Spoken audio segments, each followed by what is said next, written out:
All right, welcome back. We are in game number 3 as we move into Shadow versus Midday. First game seeming like a pretty solid Midday win. And then in the second game, he tried for a bit of an interesting opening that didn't really seem to pay out, along with a very good sort of unintentional timing by Shadow. Yeah. And so we do have on Star Station, Shadow. I'm sorry, not Star Station, Derelict Watcher. Shadow spawning here in the top right. In our bottom left is going to be Midday. So, as a Protoss player, which I hear you're pretty good at, I'm all right. Yeah. you go into this map against Midday, game 3, knowing he picked this map. What do you think? I think rather this map is pretty good, actually, PvZ. There's a lot of wide open areas if you look throughout the map. And the third, although it is, one general area where you can defend your natural and your third, it is a wide open area, like right there under both ramps. So securing a third is decently hard. At the same time, mutas are very strong in this map, and Zerglings especially are very strong in this map just because of all the surrounds in the, mid section of the map. And I guess I should correct myself. It's not that Zerglings are very strong in this map. It's more that force fields are very ineffective on this map. So look for Midday to do, some sort of double upgrade Zergling style. Maybe Banelings, maybe not.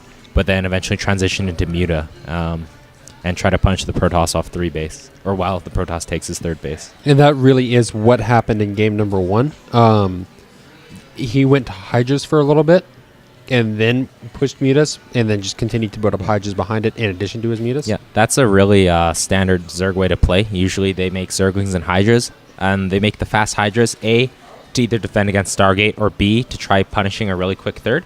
And if neither of those happens, the fallback plan is you force Protoss to most likely make Colossus, which then you go Muta after, and it's really strong. So Right.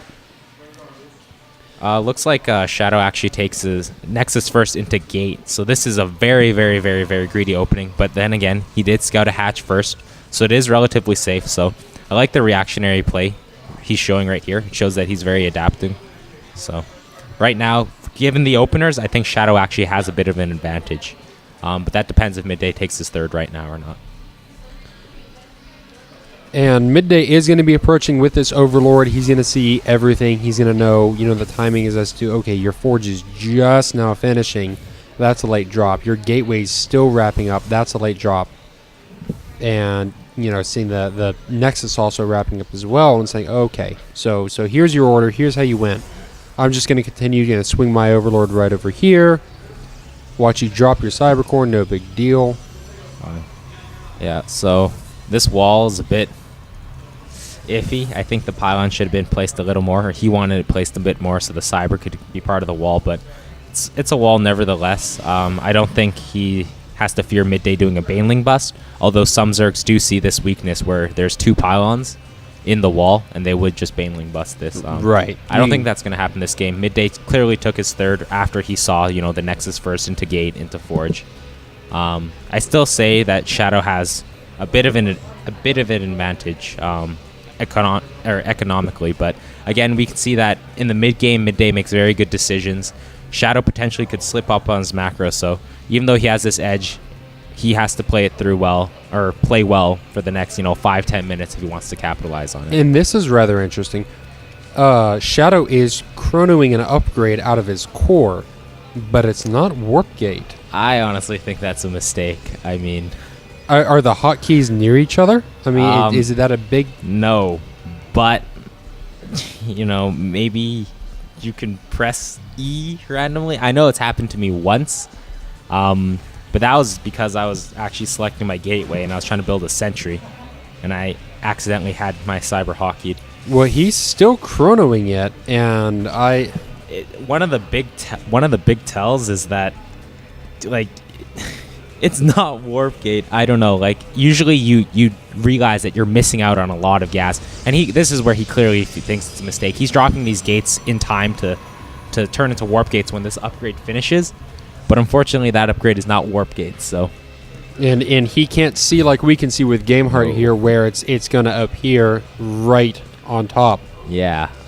it's definitely a mistake. He's dropping more gates. He's definitely doing a gate all-in with +1 air weapons. Oh, this is... And I don't think 2 gas is going to be great for that Stargate that you don't have.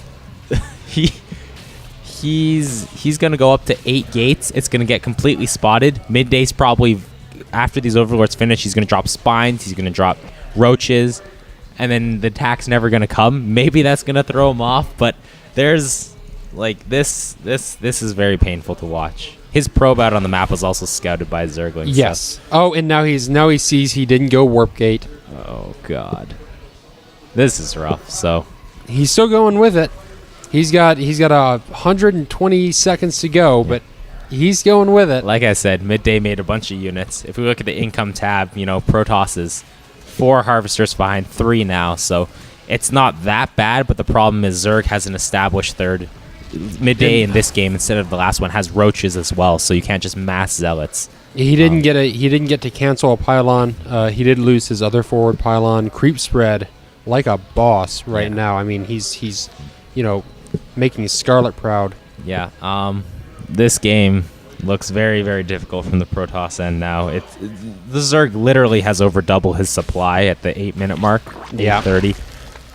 It doesn't matter what race versus what race, you never want to have. But he got an Overlord, so that's something. He did drop 2 Stargates, and he's going Immortal right now, which will help against any super big roach push, and he's even chronoing it out. He doesn't have any. He has 1 Stalker. That's this is his army right here. Yeah. And this is going to be scary. No. Oh, he's definitely not going to get this third. And because this third isn't going to go up and these 2 pylons are going to die, he's actually going to be supply blocked a bit. He has 2 pylons finishing up, so that's good. He can warp in 8 units, but 8 units isn't enough to move out of his base. In fact, he might actually die right here. He just might. You do have the roaches pushing hard. The Immortals are walking down. There's one of them. He's trying. This 1 pylon. He's trying. He's getting there. And there's the 1 pylon. So now he's down to 5 gateways. And it is 96 to 67. Army supply is actually... No, my bad. It's favoring the Zerg. And this Immortal is still doing work. He's just wrecking. But... He defended that, but again, this Zerg is on 3 base. Now he's at 64 harvesters. He's fully saturated. If he wanted to flood units right now, he could and forever deny a third. Yeah. I suspect he's going to try going into Vipers really soon after. He might let the Protoss take a third, but once Vipers hit, he's going to hit a really strong Roach Hydra Viper timing. Yeah, and he does have the Hydra Den on the way. Not an element periodic table. No. And this is he saw he had 1 Zergling sitting at the third that followed a probe over that got shot, by the numerous Protoss army, but Shadow was a little clumsy and let his Void Ray be seen. Yeah. He actually, I think, could have kept those hidden. And I mean, considering he has the +1, he could have just done a sudden shift into Stargate. It maybe could have gotten Midday off guard a little bit. He definitely needed something, though. Right now, you see him going Colossus. Zerg is making Hydras right now, so the Colossus is a good choice. But again, I still think Zerg is going to do a Roach Hydra Viper timing. But as I said previously in my analysis, if Zerg drops a Spire right now because they see Protoss was forced into Colossus, it's also not a bad choice. So right. Midday has pretty much all the options right now, and if Shadow overextends too much, he might just die right here. Well, he's getting close to creep, and probably a lot closer than he wants the creep to be. Yeah. And Shadow also has 0 observers out on the map. He's been using that robo facility just for Immortals. And the Bay is finishing up as well, but I feel like Shadow could probably afford to pump out a single observer. I think the one thing Shadow actually has going for him this game, even though nothing's been going for him this game, is Midday's 4th is actually horribly misplaced. Oh, wow. So that's bad. Maybe, like, if this game gets, 5 base versus 4 base, it'll actually be, 3.5 bases versus, I don't know how many bases. But this hatch is it's not 1 hex off. That's 4. You need more than out of 24 workers set on that hatch. Actually... All right, well, nonetheless, the Zerg Swarm is moving across, and Midday said, you know what, I think it's just time to go ahead and finish this up.